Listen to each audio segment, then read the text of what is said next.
Merci beaucoup Arnaud.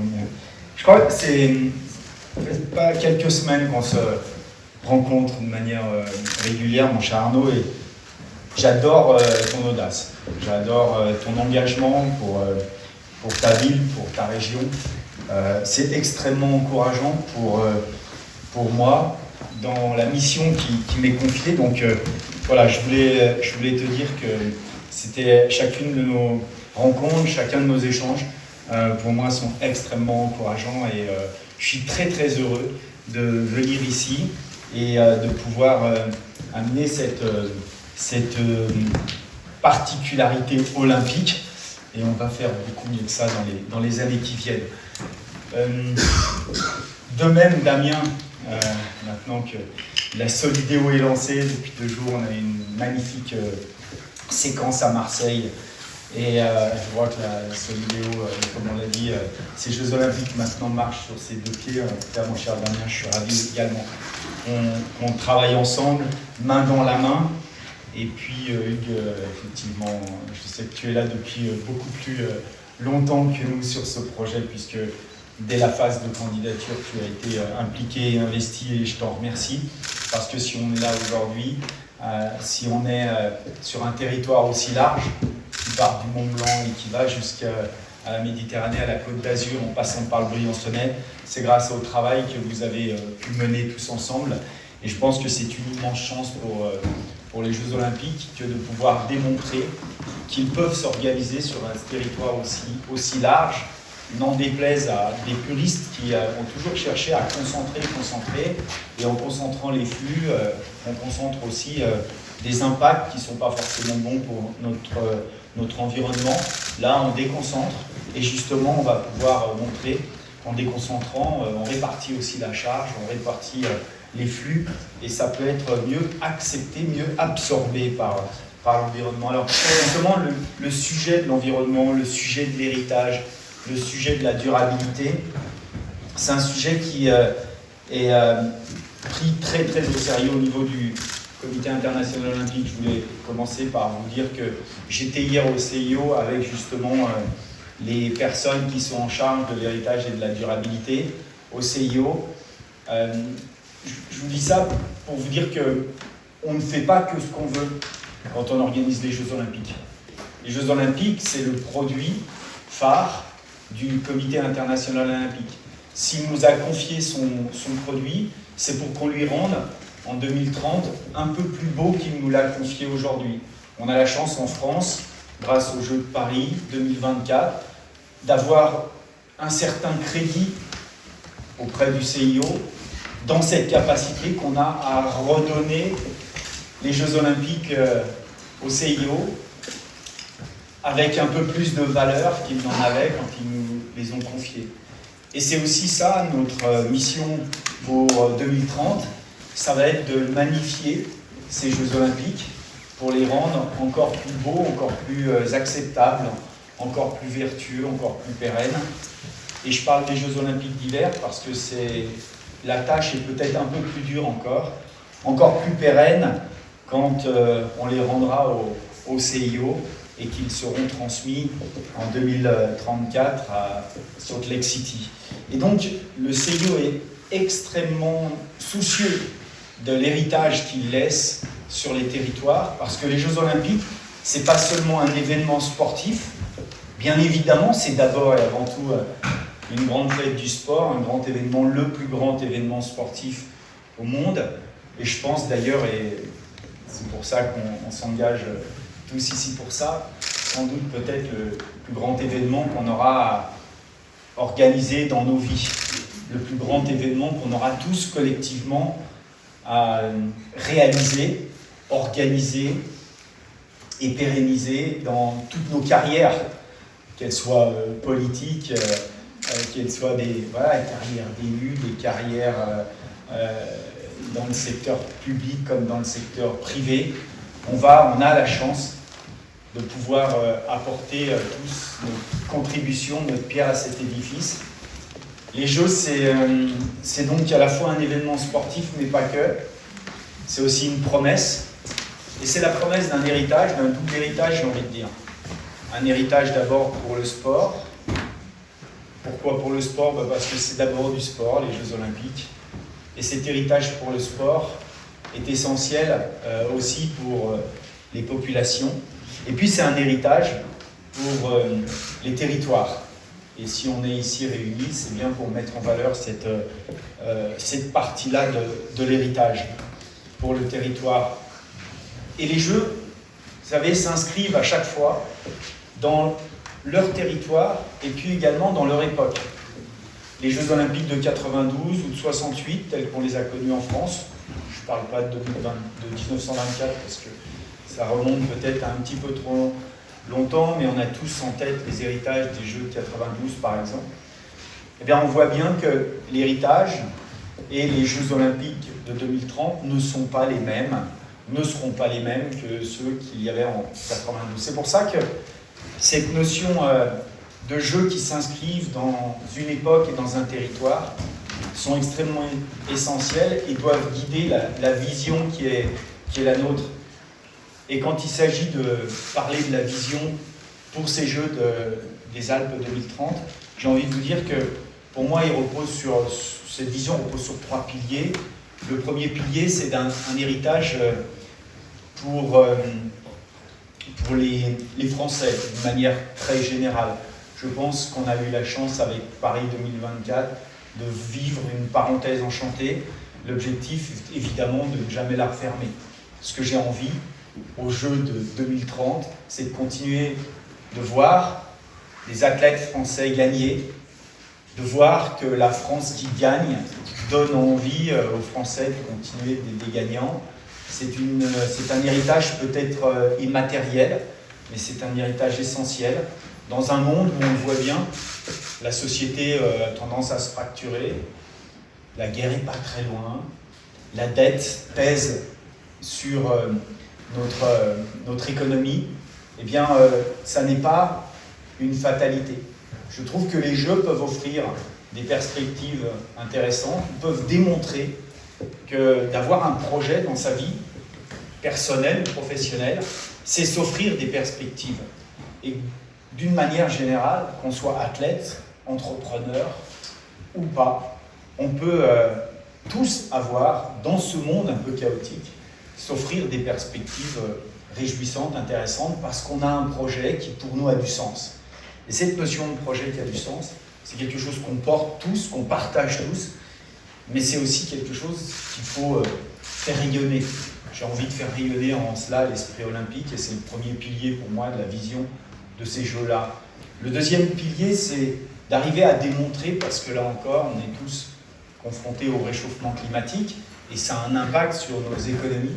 Mais j'ai envie que ces Jeux-là soient l'occasion de pouvoir porter un discours extrêmement positif. Je commence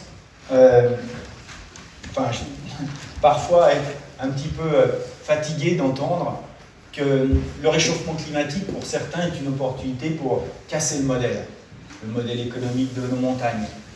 On est suffisamment nombreux à vivre de cette économie-là pour dire que le réchauffement climatique peut être aussi une opportunité pour transformer le modèle. Et entre détruire et transformer, je pense qu'ici, avec les élus qui travaillent avec nous sur ces Jeux Olympiques, on fait partie plutôt du groupe de ceux qui veulent transformer avec un œil constructif, mais aussi responsable, le modèle économique de la montagne. On y vit, on y est, on vit ici, on n'est pas fou, on n'a pas envie de tout détruire, de tout sacrifier, de tout saccager. Il faut quand même se rendre compte, et c'est important de passer ce modèle, de passer ce message-là, c'est que cette montagne, on y vit, on y est né, on y a grandi, et on va la léguer à nos enfants. Et qu'on est responsable de ça, en tout cas, on a ce souci-là, et que les Jeux Olympiques sont une opportunité pour accélérer les transformations. C'est pour ça que je souhaite que ces Jeux soient porteurs d'une vision partagée de la montagne à 2050.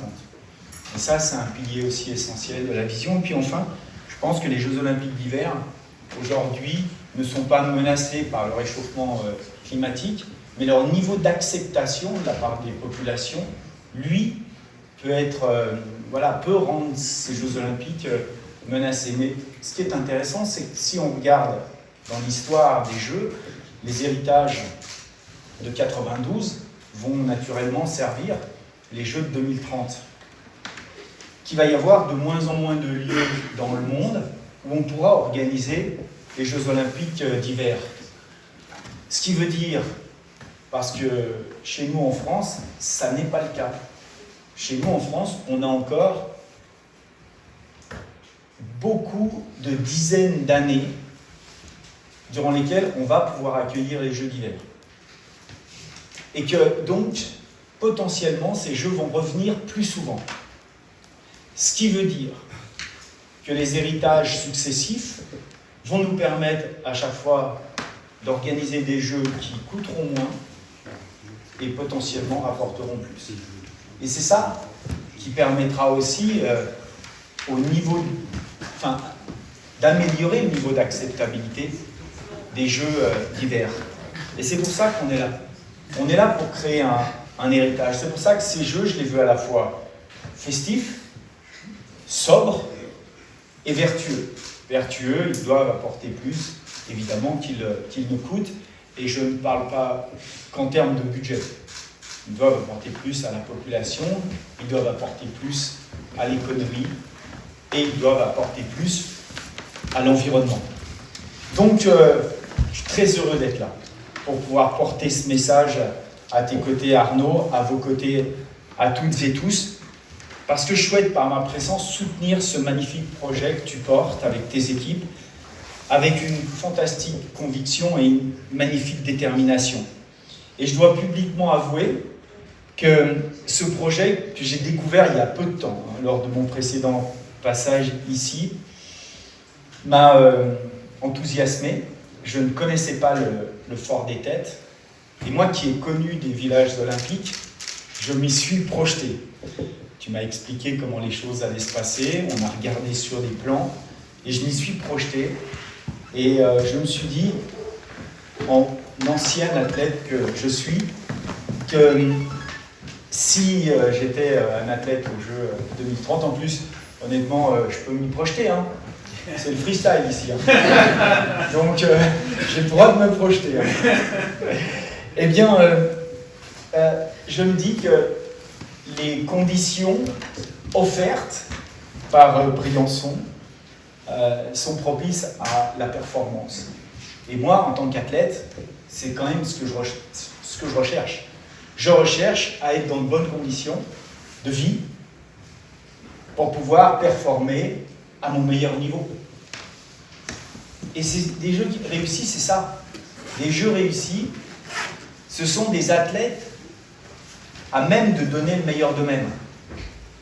Plus on aura des athlètes à même de donner le meilleur d'eux-mêmes parce qu'ils seront dans de bonnes conditions, parce qu'on prend soin d'eux, parce que les transports sont réguliers, sont à l'heure, parce qu'on n'a pas de soucis justement à aller sur nos sites d'entraînement, revenir, être bien logé, bien hébergé, parce que les services qui sont mis à notre disposition pour la récupération, par exemple, tout est là, dans de bonnes conditions. Alors à ce moment-là, je, en tant qu'athlète, réussirai les Jeux, et si mes Jeux sont réussis, les Jeux seront réussis. Parce que les Jeux, qu'est-ce que c'est si ce n'est que du contenu à fort pouvoir émotionnel? Ce contenu, qui est-ce qui l'apporte? Ben, ce sont les athlètes, ce sont les histoires des athlètes. Ce sont leurs performances, parfois leurs contre-performances, leur capacité à rebondir. Sans les athlètes, il n'y a pas de jeu. Sans les athlètes, il n'y a pas d'émotion. Et c'est cette émotion-là, c'est cet enthousiasme, parfois c'est déception, cette combativité, cette compétition qu'il peut y avoir entre les uns et les autres, qui font la beauté des Jeux. Et que nous, on va être aussi à même de diffuser dans le monde entier. C'est des milliards de téléspectateurs qui vont voir ça. C'est pour ça que la base, elle est là. La base, c'est les conditions de vie, les conditions d'entraînement irréprochables. C'est pour ça que j'ai toujours parlé de jeux irréprochables.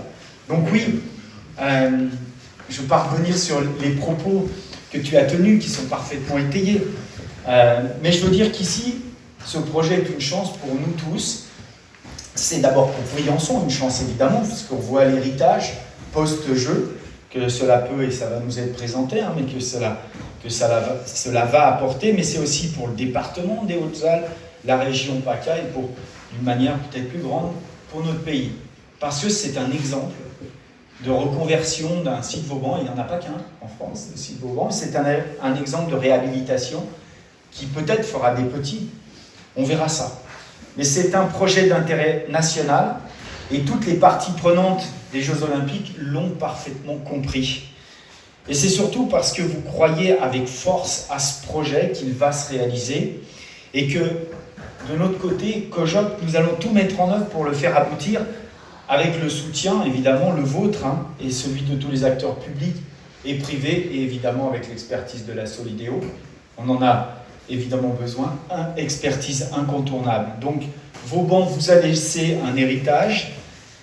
C'est un patrimoine magnifique, situé au cœur de la ville, et je comprends que vous ayez à cœur de le préserver, de le protéger, mais aussi de le réhabiliter, de lui redonner vie et de le faire pour les futures générations. Et puis, j'ai bien compris à travers tes propos que ce projet, c'était une opportunité pour ta ville, et plus encore qu'il répond parfaitement à tous les critères du développement durable.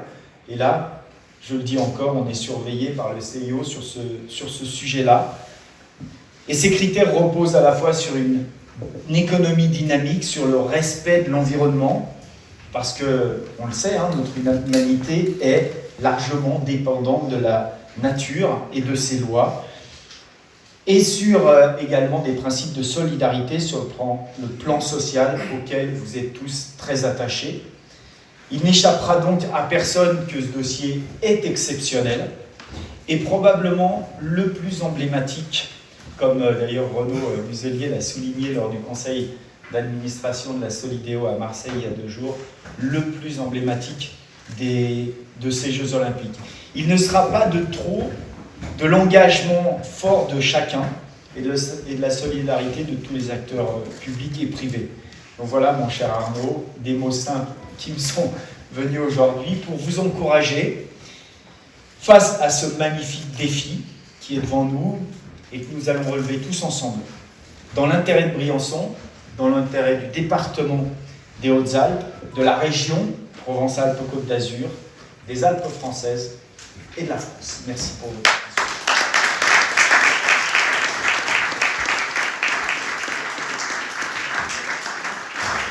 Je vais laisser la parole à Damien Robert, directeur général de la Solideo.